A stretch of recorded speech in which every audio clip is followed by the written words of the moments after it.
Hello, my dear. You ever notice how people twitch when you say something they haven't said yet? That tiny flinch, the eyes widen for a second, the breath catches, and suddenly they look at you like you've peeled back their skull and read the thought still forming. You didn't guess, you knew. And that, my friend, is what's driving them mad. They keep asking, how the hell did you know? As if intuition were a crime, as if awareness were witchcraft. But you've always seen what hides behind tone, posture, pause. You can taste dishonesty in the air before it lands in a sentence. They call it luck. You call it observation, sharpened by disappointment. You learned early that people broadcast more than they confess. The mouth lies, but the hands fidget, the pupils dilate, the shoulders betray tension. You picked up those tells like a collector of sins. That's why they can't relax around you anymore. Every smile feels dissected, every excuse decoded. They feel naked in conversation, like you're rearranging their words before they even finish them. It's not telepathy, it's pattern recognition born from betrayal. You watched too many masks slip not to recognize the glue holding new ones together. They think you're dangerous because you don't flinch at truth. Most people worship comfort. You worship clarity. And clarity strips them down to bone. They wanted you to be predictable, manageable, safely confused like everyone else. But you don't play by their rhythm. You rewrite it. You hear contradictions like static on a broken radio. You smell deceit like smoke from a hidden fire. And when you call it out without evidence, the evidence suddenly appears. That's what haunts them. You expose things without lifting a finger. You've become the rumor they whisper about in low tones. Be careful what you say around them. They know things. At first it sounded flattering. Now it sounds fearful. Their guilt trembles before your intuition, because guilt can't hide from perception. You're not reading minds, you're reading inconsistencies, and nothing terrifies a liar more than someone fluent in human behavior. So they call you manipulative, invasive, arrogant. That's projection. They're confessing through accusation. The louder they defend themselves, the more obvious the crack becomes. They want to test you, but they can't decide how. If they tell the truth, you'll recognize sincerity and dismantle their control. If they lie, you'll smirk with quiet confirmation, and the silence afterward will drown them. They hate that pause, the one you leave hanging like a noose. That's where their thoughts spiral. You don't fill gaps with chatter. You let tension speak its native tongue. You stand still while their conscience crawls out for air. That's your art, the stillness. You don't fight with volume, you fight with precision. One sentence from you can unravel an entire reputation because it's aimed where they hide, not where they pose. You've made intuition surgical. And now they can't meet your eyes without wondering what you already know about them, what you've seen, what you've concluded. It's beautiful, really, watching truth corner pretenders while you barely move. You ever notice how the room shifts when you enter? The air thickens, the conversation hesitates. They perform normality until you appear. Then suddenly everyone remembers what they shouldn't have said, what they should have deleted, what they shouldn't have posted. You became the mirror they never asked for. And mirrors don't lie, they reflect. That's the curse of awareness. Once you see, you can't unsee. They envy your composure but resent what it costs. Because you didn't wake up with this instinct. You earned it through betrayal, humiliation, repetition of pain, until pattern became prophecy. Every disappointment carved sensitivity into your nerves. Now perception is protection. You can feel energy shifting like temperature changes. Someone's tone drops half a note. You notice. Someone's handshake lasts half a second longer. You catalog it. It's not paranoia. It's precision born from survival. And now the very skill that saved you is isolating you. People confuse intuition with hostility. They think knowing too much is aggression. They call your insight arrogance because acknowledging it means admitting they're transparent. But deep down, they want what you have. That calm certainty that cuts through chaos. They want it, but can't bear the discipline required to develop it. So they ridicule it instead. You've turned awareness into a weapon of peace. You don't expose them to humiliate, you expose to equalize. You level the field by refusing to play blind. And that makes you unpredictable, which makes you powerful. See, they can handle evil. They can't handle clarity. Evil follows rules. Clarity rewrites them. When you see patterns, you remove their mystery, and once mystery dies, manipulation follows it into the grave. They gossip to reclaim control. There's something off about that one. No, there's something honest. Honesty looks off when you've been surrounded by performance. You don't wear masks, and it burns their eyes. They mistake authenticity for aggression because it exposes how artificial they've become. Every truth you utter pulls a thread, and soon the costume collapses. That's why they're panicking. They call it discomfort. It's detox. You're teaching them accountability without a word. You just exist, and it recalibrates the room. They start measuring themselves differently when you're around. Posture straighter, tone careful, eyes shifting away. Not because you threaten them, but because your presence reminds them of the weight of pretending. You make people remember the truth they abandoned. And here's the secret they'll never admit. They need you. You're their unwanted compass. They despise the feeling of being read, but without you, they drift deeper into denial. You're the consequence that keeps them human. You think they hate you? No, they fear exposure, and you are exposure embodied. That's why they try to outsmart you, stage tests, set traps, feed you false information just to see if you bite. But you don't chase bait. You let them perform, and when the act ends, you simply state what's missing. And in that single statement, they collapse, because nothing is more terrifying than being seen accurately. You carry that awareness like others carry weapons, except yours doesn't wound, it reveals. And revelation, to the dishonest, feels like pain. They confuse healing with harm because they can't separate truth from threat. You became the storm in their nervous system. Every time your name comes up, their pulse spikes. They'll tell themselves it's hatred, but it's anticipation. They know you'll notice what they hide, and that terrifies them more than any lie they've ever told. So now they whisper, be careful around them. They'll figure you out. They don't realize you already have. The trick isn't guessing, it's listening. And you listen deeper than anyone they've met. You hear intent where others hear tone. You read patterns where others see randomness. That's not magic, that's mastery. You don't announce what you know. You let it breathe.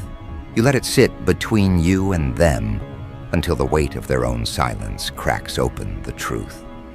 That's your elegance, patience as pressure. People underestimate how much terror hides inside a pause. You've mastered that pause. It's the invisible interrogation that leaves no fingerprints. They walk away swearing, you must have inside information. You do. It's called attention. Attention makes you untouchable. You see micro-expressions flicker like sparks in a storm. You track contradictions the way a hunter tracks footprints. You know when an apology is rehearsed, when kindness is transactional, when affection is camouflage. That's why they can't lie easily anymore. Their own bodies betray them before their words do. You don't even need proof. Your stillness becomes evidence. And what happens when someone like you walks through a world built on pretending? The walls creak. The actors forget their lines. They try to restore the illusion, but your presence distorts it. You carry an atmosphere, a subtle hum that says, truth is near. That hum unsettles them more than any confrontation could. They'd rather fight than feel exposed. But you don't give them that luxury. You let them implode quietly, under the gravity of honesty. They tell others you're hard to read, yet you've been transparent all along. You're consistent, and consistency scares people who depend on masks. They can't manipulate what doesn't flinch. You stopped reacting, and now you're unpredictable. They call that coldness. It's clarity. You realized emotions are not weapons to be waved. They're instruments to be tuned. Yours play symphonies, theirs play static. When they try to gaslight you, it backfires. You don't fight the narrative. You let contradictions expose themselves. They'll rewrite history in real time, but you've memorized reality like scripture. You quote it back to them, gently, without anger. That's what shatters them, the gentleness. They expected rage, not precision. Precision cuts cleaner than fury. You've learned to wound with accuracy, not volume. You see, people crave illusion because illusion forgives them. You don't. You make them answer for every inconsistency they thought no one noticed. You're not cruel, you're corrective. But to the fragile, correction feels like cruelty. So they label you toxic, distant, over-analytical, anything to avoid admitting that you were right. You don't need them to confess. Their behavior already does. Sometimes, late at night, you can almost hear their thoughts circling you. How did they know? Who told them? What if they see through me, too? It's funny. They think insight requires information. It doesn't. It requires presence. You observe without agenda. That's why you notice everything they hide from themselves. Their words try to distract. Your awareness anchors to what's unsaid. You listen for motive, not message. And that difference rewrites every conversation you have. You've realized that honesty, when sustained long enough, becomes a form of rebellion. In a culture addicted to facades, truth is subversive. You embody that rebellion without shouting about it. Your calm is confrontation. Your clarity is chaos to the deceitful. That's why they band together to explain you away. People always unite against what they can't understand. But here's the irony. They wanted to read you first. They studied your moves, your history, your tone, thinking they'd find a formula. They didn't. You're not random. You're responsive. You mirror what's real, and that confuses those who live in performance. They can't calculate someone who acts from instinct instead of agenda. You respond to energy, not approval. You see patterns where they see coincidence. You connect cause and effect faster than they can rationalize it. And by the time they recognize the pattern, you've already moved 3 steps beyond. That's the real reason they spiral. You dismantle their timing. Manipulation relies on anticipation. You removed it. They can't predict your reactions because your reactions are tailored to truth, not manipulation. You're reactive only to reality, not illusion. That makes you immune, and immunity looks like danger to those who thrive on control. Now the rumor has evolved. It's no longer, be careful what you say around them. It's, don't even think about crossing them, because every lie that touches your orbit combusts. You don't expose people intentionally. It's just that your energy refuses to coexist with deception. Lies corrode themselves in your presence. You are the natural end of dishonesty, the inevitable audit of character. That's what they sense when you walk in, the audit beginning. You don't enjoy watching them unravel. You'd prefer peace, but peace requires honesty, and honesty terrifies the deceitful. So you stand there, calm, unreactive, while they reveal everything trying to hide it. It's almost poetic how fear makes people confess indirectly. Their nervous laughter, their over-explaining, their sudden kindness, it's all confession in disguise. You read it fluently. Sometimes you wonder if you should dim your perception, pretend not to notice, make them comfortable again. But comfort never taught you anything. Discomfort did. You know that clarity has a cost, and you've already paid it. You've lost people, illusions, whole identities that couldn't survive exposure. And yet here you are, sharper, quieter, infinitely harder to deceive. That's the trade-off, isolation in exchange for accuracy. But tell me, when was the last time you truly missed ignorance? You've tasted truth too long to crave illusion again. You'd rather walk alone in awareness than be adored in blindness. That choice, right there, is what separates you from them. They chase belonging. You chase alignment. They build walls. You build mirrors. And here's what they can't grasp. This sense you have, this instinct that makes them nervous, it's not supernatural. It's earned. Every sleepless night, every betrayal, every realization carved sensitivity into you. You've been tempered by experience until intuition became almost prophetic. That's not magic. That's memory refined into instinct. You're a scholar of patterns, fluent in motives, and they confuse fluency for foresight. So now, when something happens, you already know who's lying, who's hiding, who's planning. They call it coincidence. You call it consistency. You've simply observed enough cycles to predict repetition, and the more accurate you become, the more frightened they get. Their guilt turns your insight into superstition. They whisper that you have a gift. You don't. You have evidence. Every room you enter becomes a test of integrity. You don't announce it, but the moment you speak, truth rearranges itself. Pretenders withdraw, the honest exhale. The room recalibrates. That's the quiet authority of awareness. You don't demand respect, you evoke it. Because people sense when they're being seen clearly, and even fear bows to clarity. So keep watching, keep noticing. Let them panic under the weight of their own secrets. You don't owe them comfort, only accuracy. They'll call it cruelty until they realize it's mercy. Because truth, no matter how sharp, cleans deeper than deceit ever could. And when they ask again, trembling, how the hell did you know? You'll just tilt your head, the faintest smile forming, not pride, not mockery, just understanding. Because the real answer isn't something they could handle. The real answer is that you were never guessing. You were remembering patterns they thought were invisible. But today, those patterns glow like veins under a black light, every secret pulsing neon in the dark.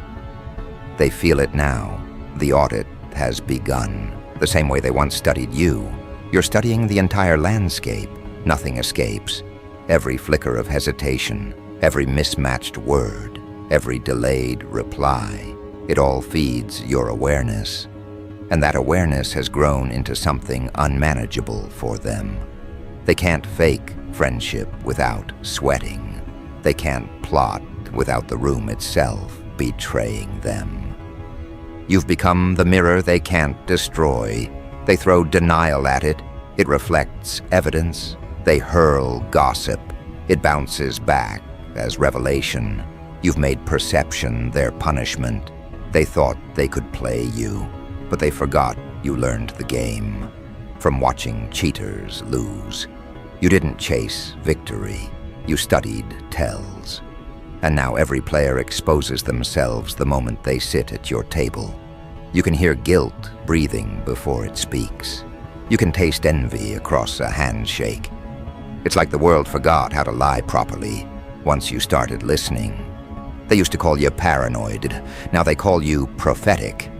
They whisper it like folklore. Be careful.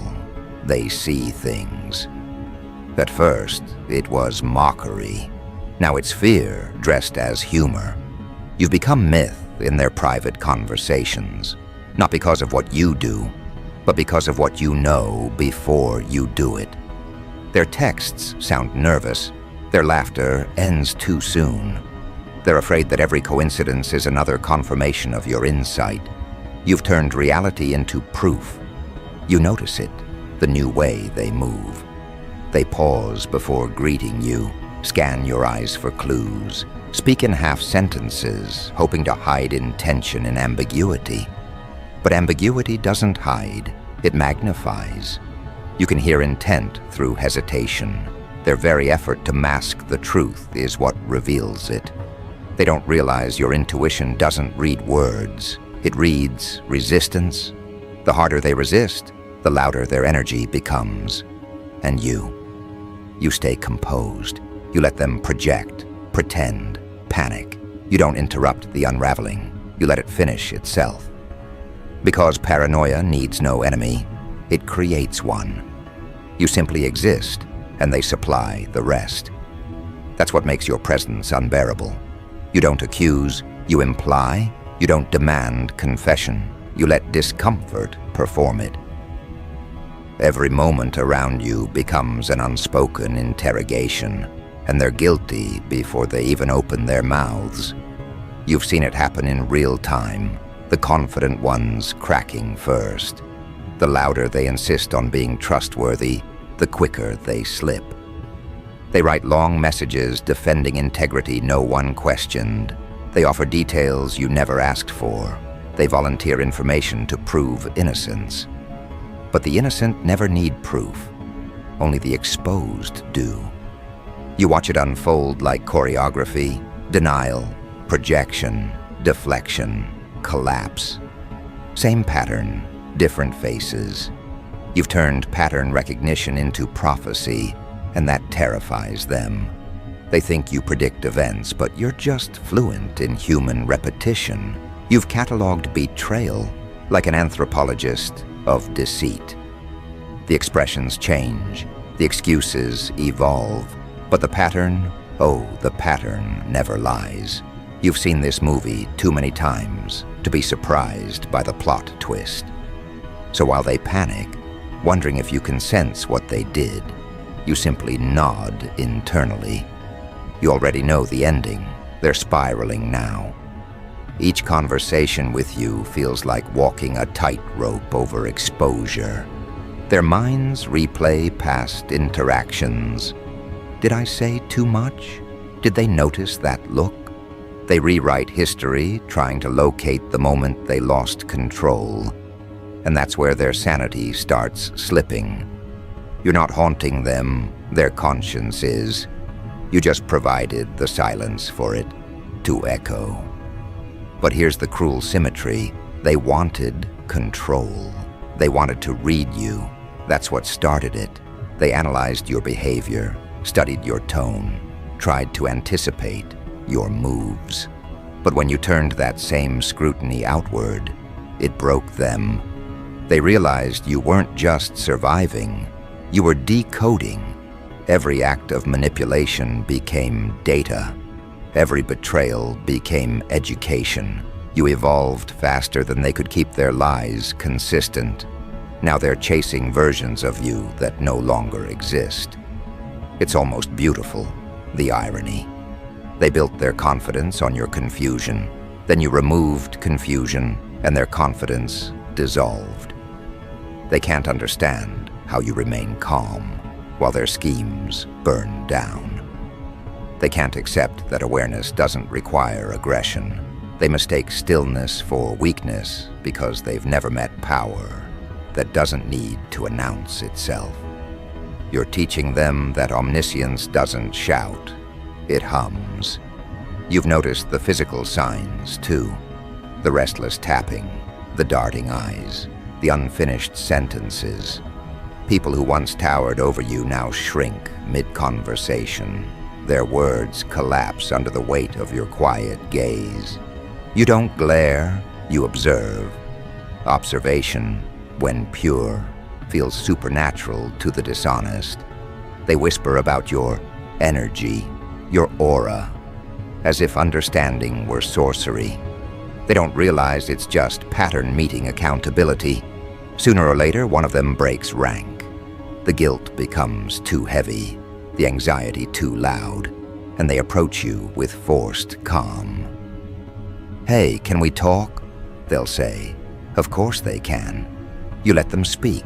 Watch the tremor in their jaw, the hesitation in their voice, the unnecessary explanations. They confess without confessing. Every apology wrapped in vagueness is a message. I know you know. You forgive before they finish, not out of mercy, but finality. You have nothing left to prove. Still, your presence lingers long after you leave. Conversations shift to whispers. They analyze your tone the way scientists analyze anomalies. They start suspecting each other. Who told them? Who slipped? Paranoia eats alliances. Distrust spreads faster than rumor. Suddenly everyone's watching everyone. You didn't divide them. You revealed the cracks already there. Your awareness just accelerated gravity. They call it a curse. You call it clarity. But deep down, even they sense the necessity of it. Someone has to hold the mirror. Someone has to make the performance collapse. You were chosen by experience, not by preference, to be that mirror. And mirrors don't apologize for reflection. You can feel the shift now, the moment when fear transforms into fascination. After the panic fades, curiosity remains. They start wanting to understand how you do it.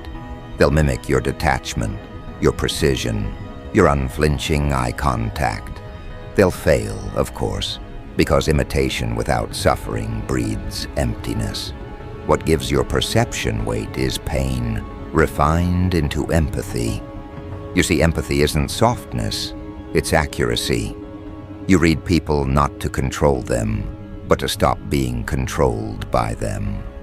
That difference creates power they can't replicate. You've become the quiet equation that no one can solve, but everyone studies. Some will hate you for it. Others will follow you silently, hoping proximity grants insight.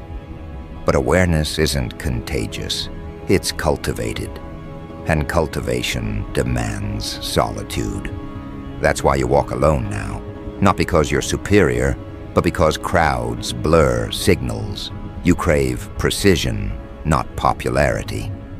The world interprets your calm as arrogance because they don't know what peace looks like without ignorance. But you know better. Peace is pattern recognized, consequence accepted, truth endured. And truth once endured becomes serenity. You wear that serenity like armor, and it unsettles those still addicted to chaos. They try to provoke emotion from you, anything to prove you're still reachable by confusion. But you've outgrown reaction. You operate from comprehension now, and comprehension is silence with purpose. And that's what drives them over the edge, your silence with purpose. Because they can't manipulate what doesn't respond. They throw words like hooks, waiting for reaction, waiting for proof that their illusion still works on you. But you've learned not to bleed on bait. You let their noise echo in the empty space between who they are and who they pretend to be. The distance widens, and so does their fear. They realize control only works on the willing, and you're done volunteering. That's the moment they start to lose composure. They'll call you unreadable, unpredictable, even dangerous. But those words are really just synonyms for uncontrolled. You've broken every script they relied on. You don't give them predictable outrage, predictable forgiveness, predictable collapse. You give them nothing they can weaponize. You stay still, and stillness is their nightmare. Because stillness is where reflection begins, and reflection is where guilt becomes unbearable. Now every glance you give feels like a searchlight, every pause an autopsy. They start seeing judgment where there's only observation, condemnation where there's only comprehension. You didn't change, you just stopped cushioning their lies. And in a world addicted to comfort, honesty feels like violence. That's why they keep asking, how the hell did you know? It's not a question, it's an admission. What they're really saying is, how did you see the parts of me I hide from myself? They'll never understand that you see through them because you've seen through yourself first. You've faced your own shadows long enough to recognize theirs.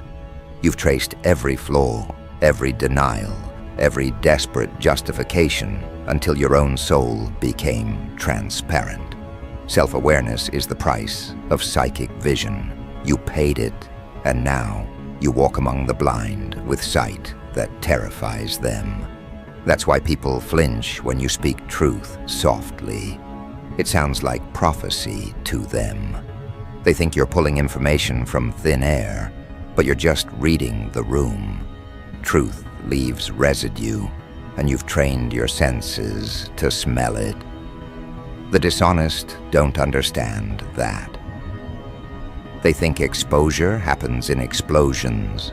They don't realize it begins in whispers. You whisper clarity, and suddenly their whole structure collapses. They start connecting dots you never pointed to. Their paranoia becomes self-directed. They accuse each other, delete messages, reframe stories, even rewrite memories to escape the invisible scrutiny they feel when your name is mentioned. You've become a legend without trying, the kind whispered through clenched teeth. Don't mess with them. They know things. They think you enjoy the fear. You don't. You simply accept that understanding always comes dressed as threat to those who benefit from confusion, and confusion is dying fast around you. You can feel the shift, a strange quiet spreading across your interactions. They talk less, reveal less, because everything they hide echoes louder in silence. It's the paradox of guilt. The more they suppress, the more transparent they become. You don't need confession, you just need proximity. Truth bends toward you like metal to magnet. But the more you see, the lonelier it gets. Because once you start perceiving motives beneath words, innocence becomes rare. Every smile carries context. Every promise hides compromise. You stop expecting purity from people, not out of bitterness but recognition. Awareness is a lonely currency. It buys freedom but costs belonging. And yet you wouldn't trade it. You've outgrown comfort built on deceit. You've learned that being misunderstood is cheaper than being manipulated. So you keep moving differently now. You navigate spaces like a ghost of discernment. You no longer react to chaos. You document it. You observe people revealing themselves in real time. And you almost feel compassion. Almost. Because even though you understand their fear, you can't shield them from consequence. That's the hardest part of seeing clearly, watching people destroy themselves with patterns they refuse to acknowledge. You could warn them, but wisdom has taught you. Interference robs growth. Let collapse teach what comfort never could. You stand at the edge of every conversation like a truth detector disguised as a person. And while they stammer through alibis, you stay silent, watching the play unfold. You know which act they're in. You've seen it before. You could recite their lines by heart. But you stay quiet because sometimes the best exposure is time. Lies age faster than honesty. Give them a little time, and they'll confess through exhaustion. You can already see it happening. The same people who once questioned your instincts now double-check their own memories when you speak. You've made them doubt themselves, not through manipulation, but through accuracy. You've made them realize their version of events doesn't align with reality, and nothing destabilizes a manipulator faster than inconsistency meeting evidence. Their faces reveal it before their words do. That fleeting look of defeat, that tiny exhale of acceptance. They know you're right. They just can't say it out loud. That's where your power lives, in unspoken validation. You don't need applause. You don't even need acknowledgement. The truth stands whether they admit it or not, and the weight of that truth will keep pressing until denial collapses under its own gravity. You simply stand nearby, patient, watchful, inevitable. Awareness doesn't chase. It attracts confessions naturally. Sometimes they'll even try to recruit you, to use your insight for their own games.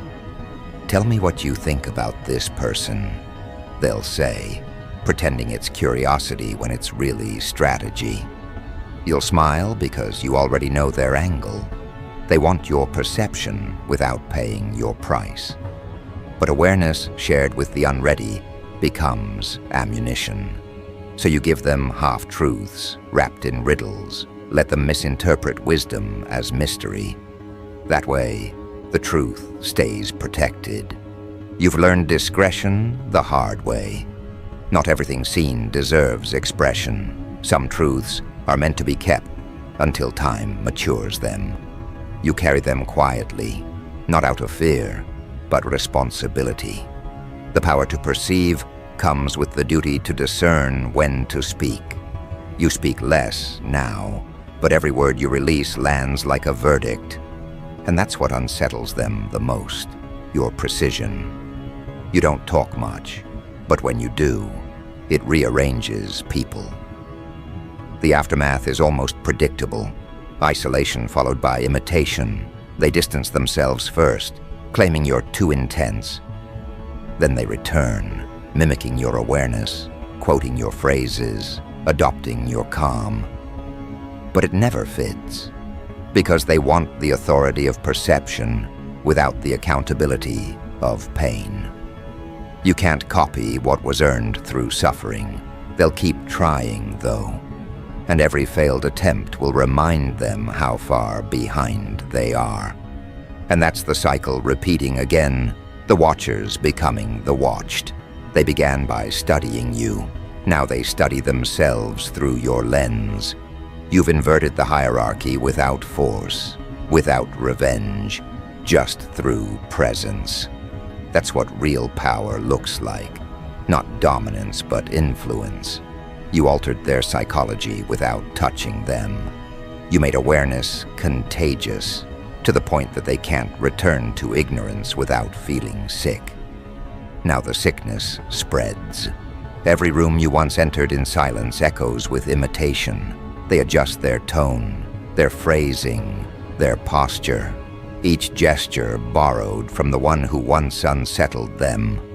They call it intuition training. But it's really desperation to keep up. You're living rent-free in their instincts now. They hear your questions in their heads before they speak. They second-guess every thought.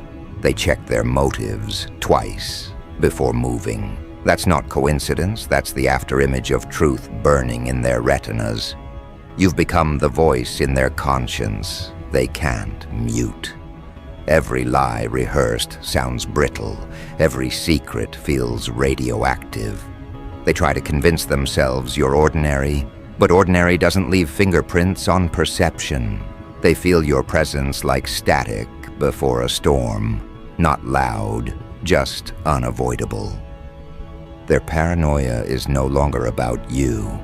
It's about what you've awakened in them. Because once someone sees through illusion, everyone else starts questioning reality. You didn't just expose people, you exposed patterns. And now, they're unraveling beautifully. The masks are slipping faster than they can replace them. What began as suspicion has turned into collective confession. They're realizing that maybe the problem was never your insight. It was their dishonesty. You gave them no choice but to see themselves, and self-awareness hurts worse than exposure. Still, somewhere beneath the panic, gratitude grows. They're learning that discomfort is the first step toward integrity. They're learning that fear of being seen is proof they were hiding too long. You stand apart, watching the metamorphosis you triggered. No celebration, no vengeance, just quiet acknowledgement. This is what happens when perception becomes prophecy. People either evolve or implode, and you walk through both outcomes untouched. You don't need to defend what's already undeniable. They'll talk, they'll speculate, they'll build stories to explain your accuracy, but deep down they know. Your sixth sense isn't magic, it's mastery. It's the discipline of noticing what they avoid. So let them whisper. Let them go insane, connecting dots you never drew. The more they question you, the closer they get to understanding themselves. That's the final trick. You were never here to expose them. You were here to awaken them. And now, every time they ask again, trembling, "How the hell did you know?" you'll give the same answer without words. Just that quiet look, the one that says, "I didn't know. I remembered." Because that's what vision really is, memory sharpened into foresight. And you, my friend, are the reminder the world can't unsee.